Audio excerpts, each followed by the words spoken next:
I'm a bird, mother. I'm a bird. How Ubisoft lit themselves on fire. We already know what Ubisoft has been doing the past few years, and especially the past half a year. So let's revisit everything and laugh at it some more. Ubisoft has not been good recently. That is not speculation either. It's just a fact of life. And I'm also not just saying that because of game quality, even though that's... Okay, first of all, seeing his face threw me off. This is the first time we saw his face. But yes, it's not a speculation. It's not a conspiracy theory. Ubisoft stock is jumping off a cliff. I've seen people try to be like, oh, it's just your speculation. Honey, no, it's not a speculation when it's literally, you can go on the stock market websites and see how much they're plummeting in value. It's also been doing pretty bad too. Ubisoft is currently in a position where if the next Assassin's Creed game doesn't do well, they might go out of business or get bought by Tencent. And there's already been rumors of Tencent buying them out if that happens. So, and personally, when I grew up, I was not a huge fan of Ubisoft titles like a lot of people were. I liked them, don't get me wrong. I did play a few of them. Like I like Assassin's Creed Black Flag, and I also like Far Cry 3. But once I tried like one Assassin's... Ubisoft has been a core memory for a lot of people who play games. Assassin's Creed 1. Not just Assassin's Creed, Ubisoft has so many IPs.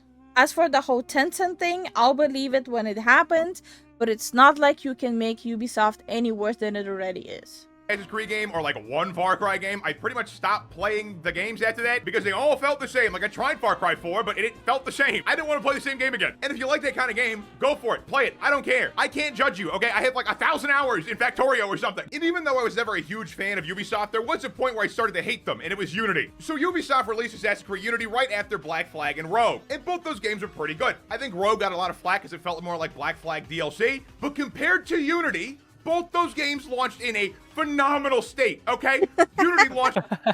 Moments before disaster. Yep.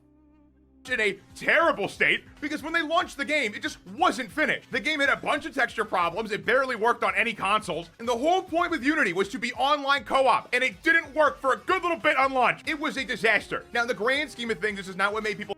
Hey, on the bright side, remember all the franchises that Ubisoft basically took a sledgehammer and bonked it with it? Now, all of a sudden, that their core audience is leaving, they announced that they're considering of bringing Rayman back, and also they started an NFT game. Not looking good, man. Not looking good. It doesn't make you want to go back? What's the issue? No, I don't want to go back. People hate Ubisoft. This is what made me hate Ubisoft. Okay, it's a bit different. I think most people started to hate Ubisoft when they lied about Watch Dogs. So the E3 trailer for Watch Dogs in 2012 showed an insane amount of detail. The AI movement was also insanely good. Overall, this trailer was insanely impressive. And this trailer released when I was 12 years old, okay? And at the time, I believed it because I was 12. But nowadays, I don't believe any ad until I actually see the real thing. Cough, cough, TeslaBot. But generally speaking, everyone believed this trailer because we didn't have much reason to doubt yet. Everything was on the up and up. I also wouldn't be surprised if they thought they could get the game to look like that within 4 years because that wasn't that crazy of a graphics leap back then. Like every console generation besides the Xbox Series X and PS5 has had a pretty massive graphical overhaul every iteration. So to me, it's not that crazy to think that Watch Dogs could actually look like that like 4 years from the trailer's release date. That doesn't seem that crazy to me. And as we know now in the game release, it looks nothing like it was promised. It doesn't look bad, but it's not what was promised at all. So yeah, picking a game trailer. Still not as bad as some of the games I've seen, like the game compared to the trailer. Nah, Ubisoft is known to downgrade their games compared to the trailers. I believe it. I'm just saying I've seen a way worse, like, advertisement versus reality games. Is not good PR. Who would have thought? And I think this is overall where people started being really critical of Ubisoft because, yeah, that wasn't good. And then we had the Far Cry series, which is iconic for this clip. Insanity is doing the exact same fucking thing over and over again, expecting shit to change. As well as being iconic, the clip is also ironic because it's the exact same thing Ubisoft did with Far Cry. Yeah, they really did just make the same game over and over again. But realistically, Far Cry's okay. I just really think it's not a game for me. Like, I'm just not a fan of the gameplay loop of kill enemy, find tower, and expand map. It's just not my thing. But I don't really think any of the Far Cry games are, like, bad. I think they're just kind of, like, okay. And I think realistically, if you played Far Cry 6 and never played any of the previous ones, you would have a good time. But I think if you're buying Far Cry every release, you're not gonna have a good time. I don't know how you could do that. But realistically, Far Cry is the least of Ubisoft's Ubisoft's problems. I think what Ubisoft did to Rainbow Six Siege is a lot worse. So, if you've never played Rainbow Six Siege, here's a little recap of how the game works. It's an objective-based team shooter, so you're usually either saving hostages or... Rainbow Six Siege was such a good game where you actually had to think and have good aim. Yep. You couldn't just go guns blazing. And now they're just releasing characters where you can just sit in a corner and win the game. What happened to it? And don't even get me started on their monetization shit. or planting bombs. And personally, I never got into Rainbow Six Siege in the sense of like making it my mainstay multiplayer game. Like I played it a fair bit, but I didn't get into it like I did with Overwatch and like Deadlock. And I compare to those kind of games because Rainbow Six has that kind of fan base, and it's like the game they play in between major game releases. Like if they're waiting for Elden Ring 2, they're gonna be playing Rainbow Six. But I can see why people like Rainbow Six Siege. But Ubisoft thinks that shouldn't be the case. Pretty much every update they've made for the game has ruined it. First off, this game is a massive... Oh man. When the company itself was like, how dare you like our game? Screw you. Oh my god. Why do they have a hate boner for their own games? I don't know. They just hate their franchise for some reason. They hate their franchise, they hate their player base. Like, what's the point then? massive cheater problem that Ubisoft has really yet to address. In Ubisoft's defense, out of everything I've read about it, it is not an easy fix. It's something to do with the game engine being really old, and that makes it really vulnerable, and then cheaters have already infiltrated it, and basically, if they want to get rid of cheaters, they have to make a new game. That is from what I understand about the situation. I could be wrong. I'm not 100% sure. The cheater issue for me is not really 100% in their control. But what is in their control is this stupid Rainbow Six membership they added. This is a monthly subscription that costs $10 a month. The Yep. Rainbow Six Siege Battle Pass. Now you get some other things besides the Battle Pass, but this is still pretty bad. Rainbow Six came out in 2015, so the fact that anyone is still playing this game means they like the game. So I don't know why Ubisoft is actively making decisions to get people to leave the game. Also, new players are not going to want to pay a monthly subscription for the Battle Pass. That has to be a deterrent, right? Like if you launch a game for the first time and it says monthly subscription for Battle Pass, are you going to be interested in that game? Probably not, right? Monthly subscriptions were a hard... To be fair, by this point, people pretty much expect a game having a battle pass, which is sad. At the same time, it's like cosmetic battle passes, you don't have to get them. Who cares? Unless they do what they did with Overwatch, where you used to need to just hunt down loot boxes or buy loot boxes, and that's how you get your cosmetics, and they then completely remove that system, and now you have to buy a battle pass, otherwise you're freaking screwed. Then it's a little bit an issue. hard sell for World of Warcraft, and that game is an MMO with tens of thousands of players online at all times. It makes sense in that game, and people still hate it. Ubisoft managed to do the thing that every company's been trying to do, which is make a mainstay online service game. And what does Ubisoft do? They ruin it. They ruin the game. But Ubisoft's attempt for live service games usually end in failure. Just look at The Division, for example, as well as Skull and Bones. And Skull and Bones is interesting because it's a quadruple A game according to Ubisoft, and almost no one likes this game. It kind of sucks.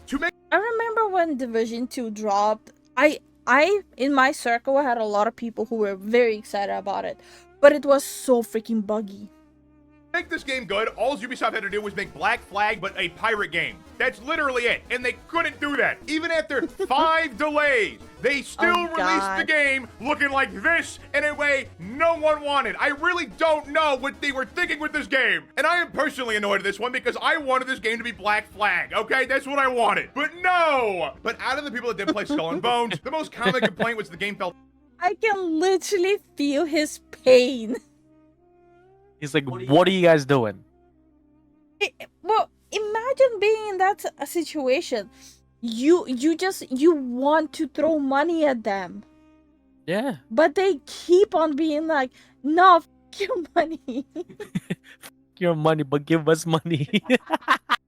felt empty, and it felt like you were wasting your time. And that kind of is Ubisoft's formula, isn't it? Make a game that has microtransactions in it and waste people's time. And if you want to get technical about it, okay. All games are technically a waste of time. But a game should be fun, not give the player existential dread. And the dumbest part about Skull and Bones is if Ubisoft just made it a Black Flag pirate game, everyone I know, including myself, would have been playing that game. But no, they made a pirate ship game where you play as the pirate ship. And in a similar vein of Skull and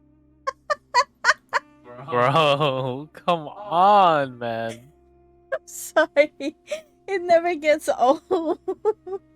You play a pirate ship game to play as a pirate ship. I mean, makes sense, I guess. I don't know. What's that game that already did that? What's that game that's like free to play? It isn't the same Warship? vein. Yes, like War Thunder, warships, war tanks. Something They had the more. monopoly.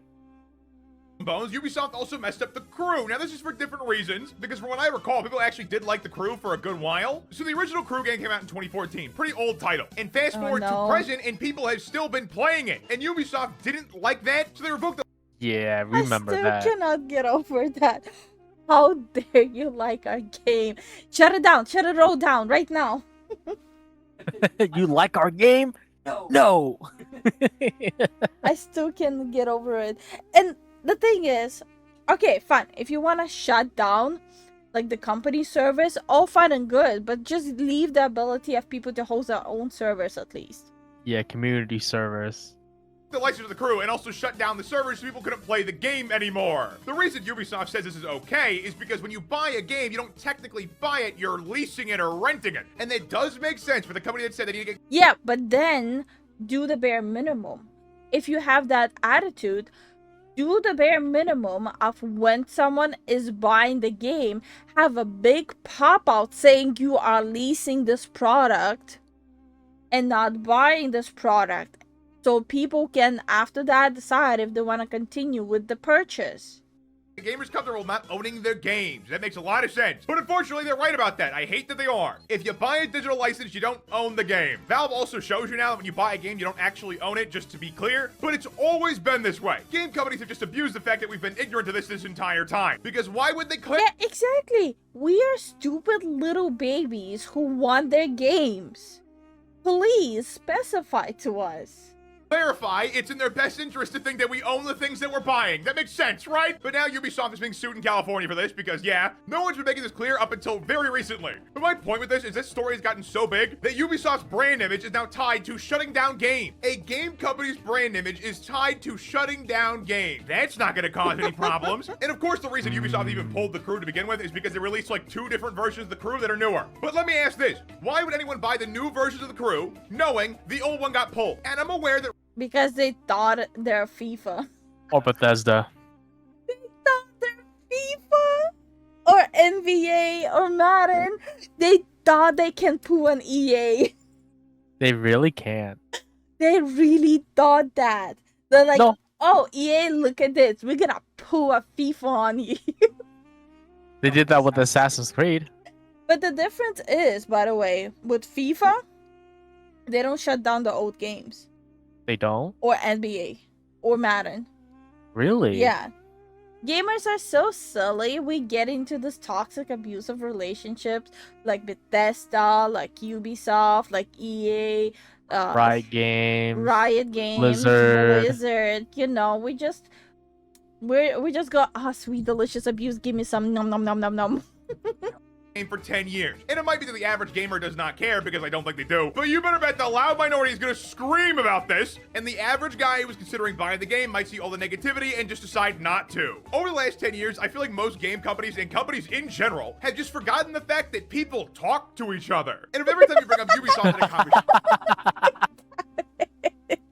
Imagine one day as a company owner waking up, wait, their social media, they're talking, as he just wipes away like a sweat from his eyebrow with $100 bill.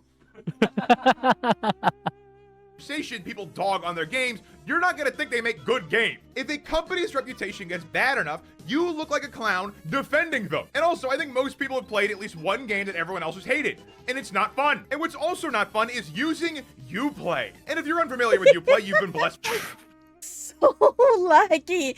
Why does Uplay take up like 50% of the RAM whenever you boot it on?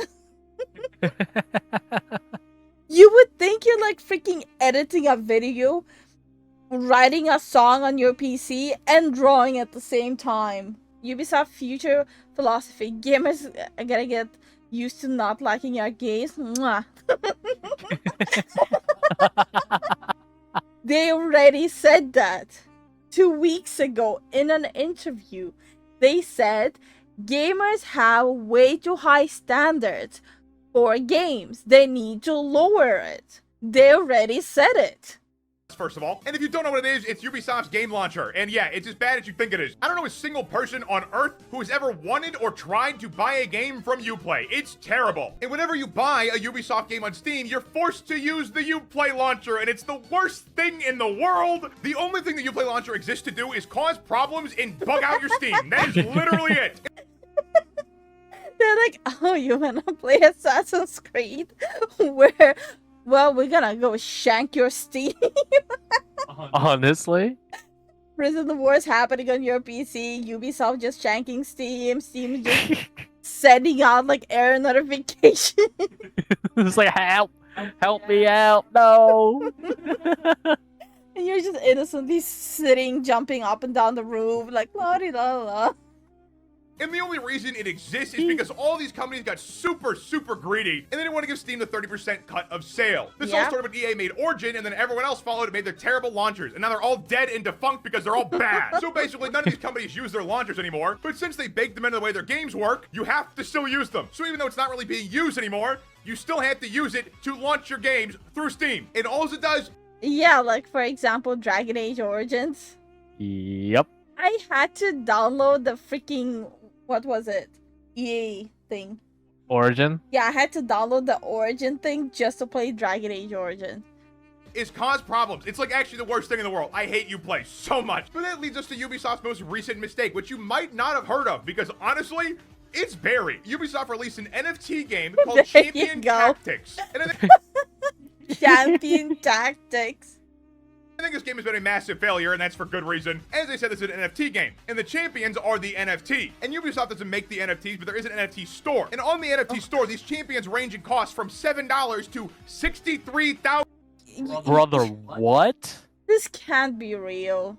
$1,000. And you might be wondering, if Ubisoft doesn't make the NFTs, what's in it for them? And they get a 6% cut of all NFTs sold in the store. That's what's in it for them. And apparently the game is decent, but when an in-game champion costs $63,000, you lost me. I'm not buying or playing your game literally ever. And the fact that most people don't really seem to care about this game is not good for Ubisoft at all, because the one thing these companies have been producing consistently is outrage. And arguably, Champion Tactics is Ubisoft's most outrageous title to ever be released. And people don't even care enough to dog on the game. Even though it's an NFT game. You know what? He has a point. We talked about this game like, what, a month ago? And even we're like, you know what? We talked about it on the stream. It doesn't exist. 2024. That should be enough reason for everyone to dog on it. Now, it could also be the fact that it's an NFT game in 2024 and no one cares because it's NFTs. That's also a factor, but still, this is a pretty egregious launch and no one seems to care at all, which is not good. Over the last 10-ish years, Ubisoft has only been making people angry. I don't remember a time where everyone was praising Ubisoft for a recent title, and they just assumed no one would care, and now they might be going out of business. But what do you think? Let me know in the comments down below, like and subscribe if you're new. Just a little bit. Absolutely just a little bit going out of business. No reason to panic, or as they told the investors, the fans are anticipating their newest title. The whole internet is buzzing about it. It's the most anticipated game of the year.